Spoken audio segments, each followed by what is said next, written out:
Where are you from? I am from Birmingham, Alabama. And what was life like growing up in Birmingham? Okay, so boom. We're going to go back just a little bit, though, kind of, sort of.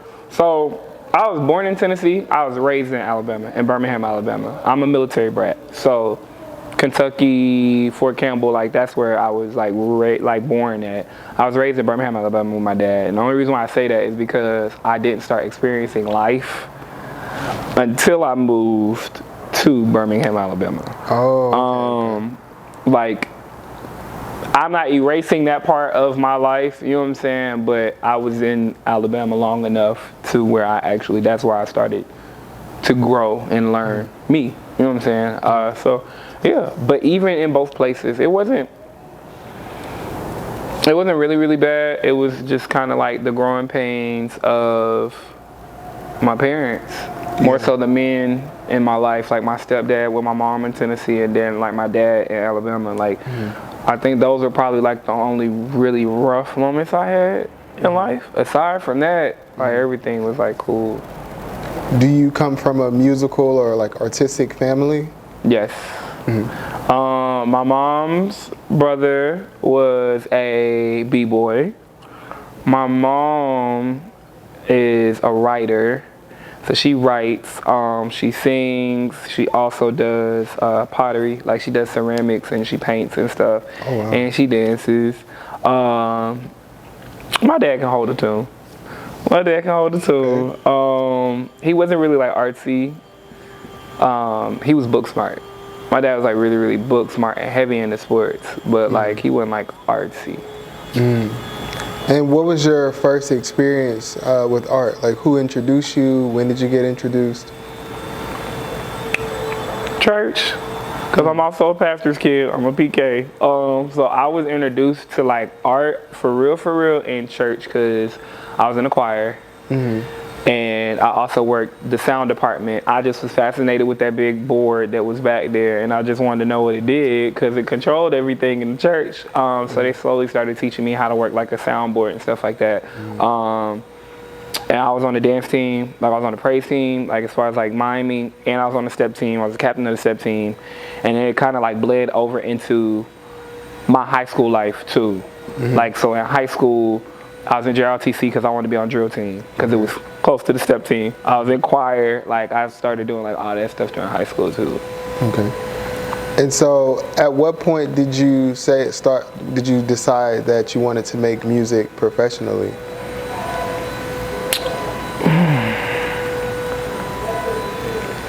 I want to say within like the last 3 years of me getting started, but it was something that I always used to do. When I was in high school, me and my friends named Dante Diggs, Dante Farrell, never forget him. Me, him, this guy named Pierre, Avion Adams, Andres DeJour, Chris Palmer, like we all were like the singers in the city or whatever. And we started recording.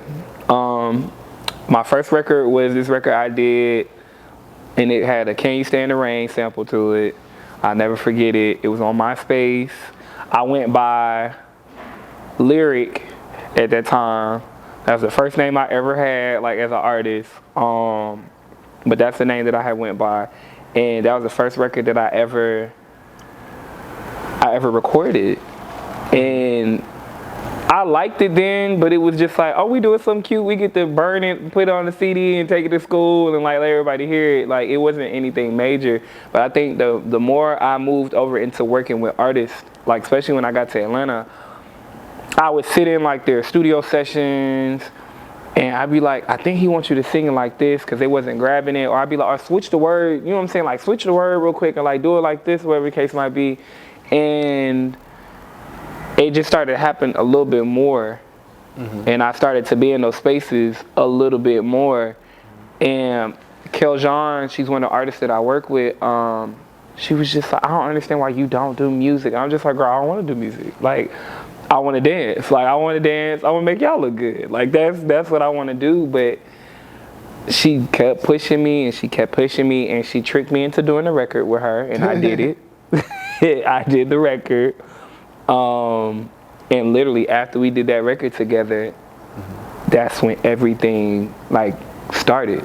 Like that's when everything like literally it started happening, because she had a show and I choreographed it, and she was just like, I wanted to know if we could do the record that me and you got together at the show. And I'm just like, I'm not ready for that. She was like, nah, I want to put it in my set. Like, I want to do that song really, really bad. I'm just like, okay, cool.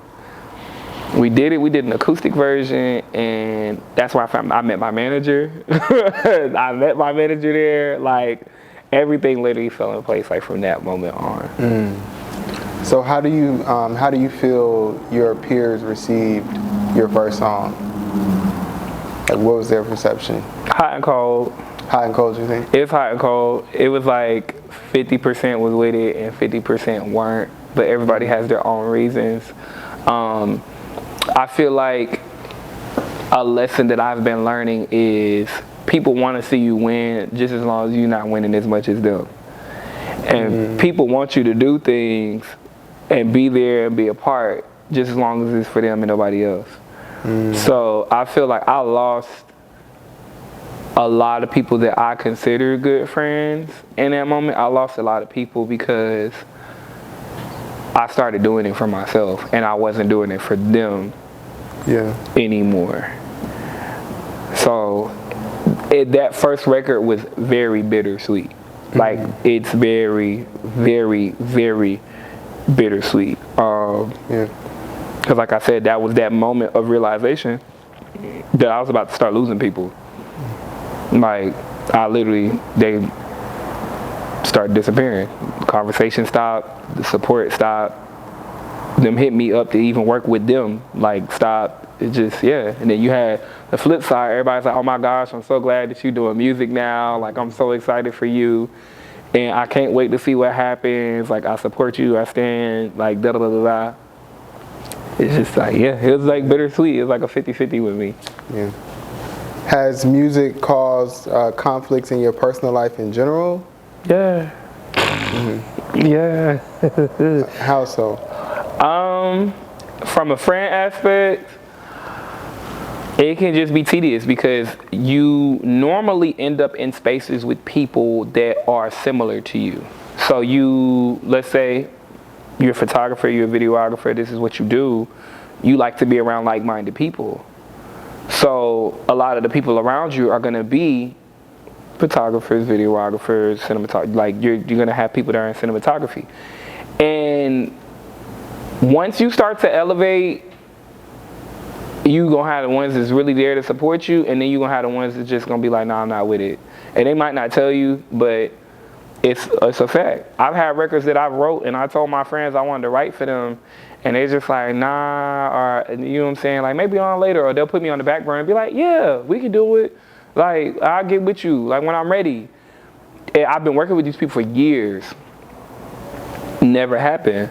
But it's just like, now that everything's starting to take off, it's double back time, and it's just like, oh yeah, like, I want you to write this record, like, I got this melody in my head, like, I think it'll be dope, like, if you could just sit in on my session and help me with it and da-da-da-da-da. But it was just like, I literally put that right in front of your face when I first started, and you didn't want it. As far as like relationships go, I could write a book on it. I've lost a lot behind relationships and music, and it wasn't intentional. It's never been a jealousy thing at all. I let people paint the pictures and the narratives that they want to paint. I will never go against the grain about the narrative and the story that they want to tell. I let them tell their story. They felt like it was a jealousy thing, but it's never been a jealousy thing. It's always been a support thing. Like, it's been a support thing and being considerate to the fact that we're both building our motion. You know what I'm saying? We shouldn't be arguing about music. We shouldn't be butting heads about music. You know what I'm saying? And stuff like that. Like, that's not something that we should be going back and forth about. And then they were rappers. I'm a singer. You know what I'm saying? Like, that's like Sade arguing with the City Girls. It don't make sense. Like, it don't make sense. They're not even in the same, like, genre. Like, they're not in the same genre, the same bracket. They don't have the same, you know what I'm saying, engagement algorithm, followers. Like, if you go to a Sade concert, you're not going to see City Girls opening for her. it's just not gonna happen.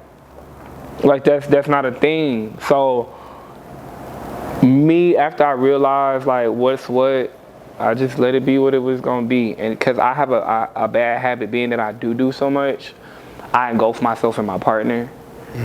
So like I don't want them to have to worry about anything. You know what I'm saying? I might not have buku money, you know what I'm saying, but I got resources out the ass. You know what I'm saying? So anything that you could possibly, I do graphic design. You don't need anybody to do your graphics. I know plenty of photographers. You don't need nobody. I'm a choreographer, so I've got dancers like literally right here at the hip anytime that you need them or you need anything done. I direct, so you don't need to call a director for anything. Like, I'm literally, oh shit, I'm the prize, bro. Like, I'm the table. Like, I'm the fucking table. And it's like, once I realized that I am the table, I felt like a lot of that was being abused. And once I realized it was being abused, it was like, stick it out. And once it just goes to shit, it just goes to shit. And you're just done with it. And that's when I was done with it. I left it then. I didn't stop supporting. But I feel like just this music stuff has been a big blessing and a big curse too, because I am good at it and other people see that I'm good at it.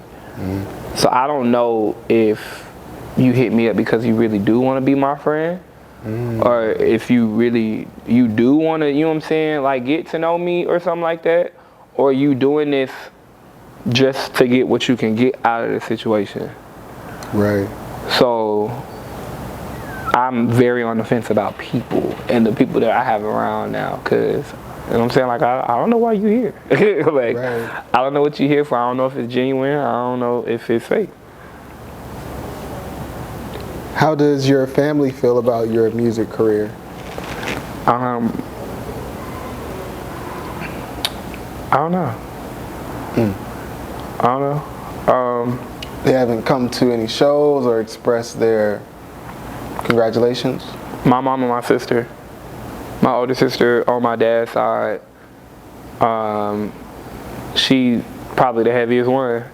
Even when we not talking, because she's very headstrong and so am I, like when we not talking, she still listens to it. She's still sharing it with her coworkers. Like her husband, I don't call him my brother-in-law, like that's my brother. Like Jada, he hard in the paint, like heavy about just me and my music. And my mom, she's always super excited about what I got going on, even though she's like a very Christian, wholesome woman. Like she still supports me until it gets a little radical for her. Like she just be like, I love it, but all that cussing, she's like, I don't know if I can sit through all that. But the songs that don't have as much profanity, you know what I'm saying? Because she raised me on R&B neo, so like that's what I was raised on. So the songs that really give what I know she like is accustomed to, I send them to her. Like the pictures and stuff that aren't as risque, I send them to her. Like I send her that stuff because she still does want to see it, and she still does want to be able to share it with the family and stuff like that. So, but outside of them, yeah, my dad passed right when I started doing music. Like literally, I recorded in February. My dad passed February. My condolences. So yeah. So you mentioned the photos. So are you going the sex symbol route? And if so, like what inspired that? Sort of like a Prince vibe. You know what I'm saying? I feel like I'm a good mixed breed of a couple of things. Like I can go the sex symbol route, but that's not the focus. But we also know that sells. I see. You know what I'm saying? Like there's just, at the end of the day, we still have to play the game. And I am a male artist. So being that I am a male artist, it doesn't matter like what side of the spectrum I'm on. That's gonna sell on whatever side of the spectrum I'm on. True.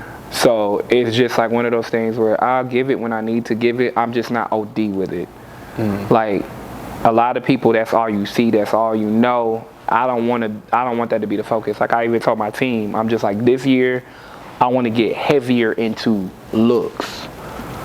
Like I want to get heavier into fashion and colors, and I want to get like risque there. You know what I'm saying? Yeah, I feel like you can still exude sex with your clothes on. I feel like there's a certain demeanor and just vibe of the overall aesthetic that'll make you sit back and look at a picture of somebody that actually do got all their clothes on and just be like, that's a sexy ass picture. Like, it's like some grown man, like this shit, like real, I like this. You know what I'm saying? And you might not be showing them but like a little chest, and that's probably it, but it's just like the energy. Like the energy. Like the energy and the vibe, like is what it gives. Cause like right now I'm in the gym, heavy, and I say I'm not posting no more thirst traps or anything else. Y'all will see the body when the body is done. Like after the body is done, that's when y'all see the body. But it's just like I don't want people to get hung up on that. Like I don't want to have to connect that to my music in order for you to say, I want to buy the project. You know what I'm saying? Or like, the only way I'm going to listen to, you know what I'm saying, or watch the video is if this nigga naked. Like, I don't want that to be imprinted in people's brain. So now it's like, control the narrative. Change the narrative. You know what I'm saying? You're going to lose people that might not be with it. They might want sex of you. You know what I'm saying? But they're not going to get that all the time. So, yeah, you just got to change the narrative. And then my music's not... I got a couple sexy tracks, and like they're like trashy. They're very trashy. You know what I'm saying? But it's all my music's not like that because I'm a lover.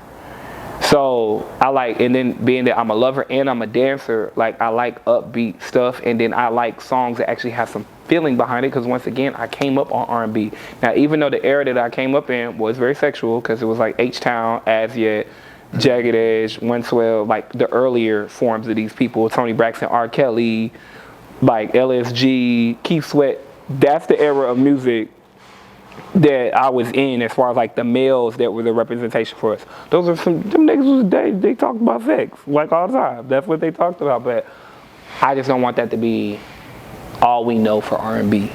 And I don't want every R&B nigga that you see to be cut the same. Like we don't have to be cut the same. We don't have to be cut the same. Everybody don't have to be a sex symbol. A lot of these niggas is ugly that be singing these songs that everybody love, and they're not sex symbols. So, and I'm okay with that. I'm okay with not being a sex symbol. I'm good with that. How do you feel about the current state of R&B music?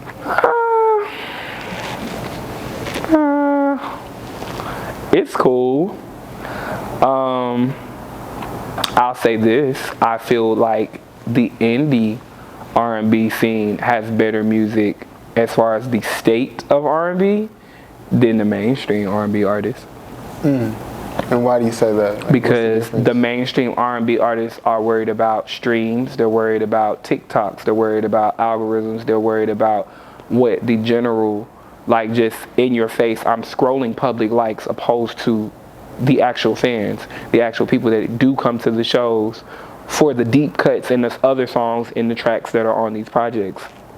I feel like a lot of the independent artists put in a lot of work behind closed doors, and the tracks are amazing. It's just that they don't have the manpower, the money, and the deal. There's a lot of amazing artists. They're unsigned. Duran Bernard, he's unsigned. It's one of the coldest in the game right now. Like literally, I can stand 10 toes down on that statement. Kenyon Dixon, another one, cold. And he's been in the game. Like he was doing BGVs and all of that like before he even got like here to where everybody's seeing him now in the forefront. You know what I'm saying? Like him. It's a couple of them. It's a couple more of them. But a lot of them are starting to get deals. Like a lot of them are now, they're starting to see them. Like Coco Jones. Like she had been around for a while. She's mainstream. Like now. But a lot of people didn't even know who she was. It wasn't checking for her before. But now y'all, you know what I'm saying? Like y'all are checking for her now. Avery Wilson, like all these, like these cats are dope. And I don't feel like they get enough credit because everybody's so used to that one sound now, the current sound of R&B, which is not a bad thing, but it's like we're starting to bleed what R&B is to like these hybrid versions of R&B. Cause like now y'all are letting the rappers bleed into that section of like what R&B is, and that's not that. Just cause they threw auto-tune on the track and they hummed on that motherfucker, like don't mean that it's R&B. Like there's R&B has like there's a feel, like there's a substance to it. Like it's not just words all the time. There's something deeper like to R&B. Like it's not just regular. Like how they say you can't disrespect rap if you can't, you know what I'm saying? Like you not no rapper like that. It's the same thing with R&B. We're not saying you can't sing. We're just saying like that doesn't give. It's not giving R&B like that. And that's what we like. I feel like we stray away from because we want to make sure that we're current. Yeah. Like we want to make sure that we're current. But even the OGs will tell you like pay attention to them and the newer artists that they cling to and the newer artists that they like. That lets you know that that's R&B because that's all they know. That's literally all they know as far as their ear. Jay Valentine, Jay Howell. I'm gonna give what's buddy name? I'm gonna give Jacquees his flowers. I'm gonna give Jacquees his flowers. I'm gonna give Jacquees his flowers. And the only reason why I say that is because he has been consistent. Vito, Eric Bellinger. There's some more. Like it's plenty more. But yeah, like it's there. I just want them to push it. Like we don't have to sit and just stick to the status quo. You feel me? If that makes sense. We don't have to stick to the blueprint because we see that's popping for the next guy. Right. You know what I'm saying? Like it don't have to be that way. If okay, it's cool. It's popping for him. We love that for him. You know what I'm saying? But like everything don't work for you that work for me. You know what I'm saying? Just because that blueprint got them where they at, that doesn't mean if you go step by step the way they went step by step, it's going to work for you. We're not the same. So you got to be okay with falling on your ass, the song not doing what it needs to do, and not being worthy of TikTok. Like you got to be okay with that. Everything not for TikTok. Everything not, you know what I'm saying? Everybody not going to like everything that you put out. Everything not going to make the radio because it's not meant for the radio. Everything's not going to make the club because it's not meant for the club. Mm-hmm. You don't hear Ari Lennox heavy in the club unless it's like a bar or like a lounge because she don't make that kind of music. Break Me Off was, you know what I'm saying, that was in there. Pressure was in the club. You know what I'm saying? Like those records were her more upbeat records though. The rest of like Ari stuff, it's not for the club. It's for the radio. Mm-hmm. It's for the concerts. It's for the live shows. It's for the at home. It's for the vibes. They like to kick back and chill. Be okay with that. Be okay with it not being for everything everywhere. Doesn't mean it's not good. Yeah. So what's the biggest challenge that you face in your career thus far? Aside from losing my dad, mm-hmm.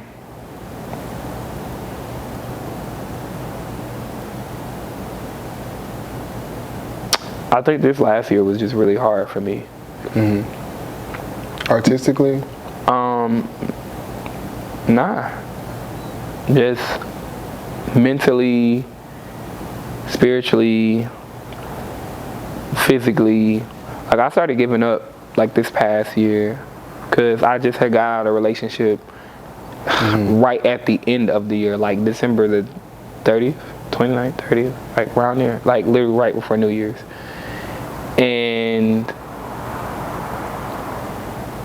everything fell apart. Like everything. My mental fell apart. Like my upkeep as far as like just me caring about myself, it started to fall apart. I was sleeping on my homegirl's floor, like in the corner, on the pallet. Like I had no bed. Like I was just like literally, it was like the bare like carpet floor. I rolled up like this extra sheet that she had. I made a pillow. She gave me like one of the pillows off her bed. I had a cover. And I had two moving boxes. Two big like cardboard boxes with my stuff in it. And that's where I would sleep. That's where I was for like 2-3 months. And so how do you maintain your faith when you are in that type of situation? I didn't. Well, you're here. You're still I'm here. going. Like, it took a second, because once I'm a church kid, so like once you give up like on God, it's kind of like that open door for the devil. So it's like at that point, that's when the door is open for him to jump in and cause chaos. So once you like stop believing and you just give up on like the whole faith of everything, like that's literally like right when he swoops in, because it's just like the game that they used to play with the dog, like when you call the dog's name and there's 2 people on one side and it's like, which way is the dog gonna go? That's what it felt like. It was like one of those, like, he's tugging me to get it together, and he's tugging me to just be like, forget it. And I said, forget it. And at that point, he won. And all I could do is like start praying again. I forgot what happened. I think my manager had sent me, she sent me like this service from the Dream Center on a Sunday. Like, she sent it to my phone via YouTube, because she asked me had I been in church. I'm just like, no, I ain't been in church. And I watched it and I felt attacked. And I felt attacked because it was the truth. You know what I'm saying? And it didn't feel good. It actually felt pretty bad. Like, I felt pretty bad that day, but it wasn't in the sense of I'm a nobody. It was in the sense of, what am I doing? Like, I wasn't raised like that. And it was hard to see anything like past that. I wasn't eating. Like, when people would see me out in public, because I would still have to go to shows and still do stuff. Like, when you saw me on public, you would never know. You would never know. I'd be the life of the party, all the energy in the world. I'm dancing on the couch.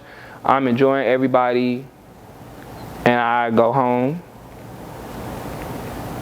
I put my stuff in the corner. And I lay on the floor. As if she didn't have company. She had company. I had to sleep like on the floor in the living room. But yeah. I appreciate her for that, for even like opening up her home as long as she did, because she easily could have been like, nigga, get out. Then what was I gonna do?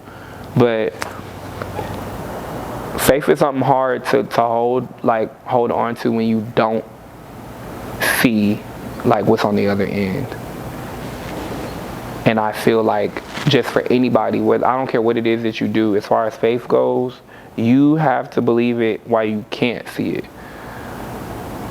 When you don't know like what's the purpose, you don't know where it's going, you not really breaking no ground, it's not making sense, everything is still blurry, there's nobody in your corner, you still have to be just as faithful and upbeat about what it could be, the same way you were before you got in that rut and before like you went into that space. You gotta have the same energy that you had before. Like, you gotta be just as happy about life, even when you don't feel like it. Like, you have to. For someone watching this who aspires to do what you do, what advice would you have for them? Consistency is key. Consistency is the biggest key. You could be the best artist in the world, but if you're not consistent, that means absolutely nothing. Like, it means nothing, because people aren't gonna continue to see how good you are if you're not consistent. They're not gonna see you grow if you're not being consistent. Like, your job's never done. Your job is never done. Like, your job, you might have dropped a single today, but you're supposed to be preparing for the next one already. Like, that's just how it goes. When you finish a show, you should be trying to line up 3 more. It's just all a part of the race and all a part of the growth and the consistency. So yeah.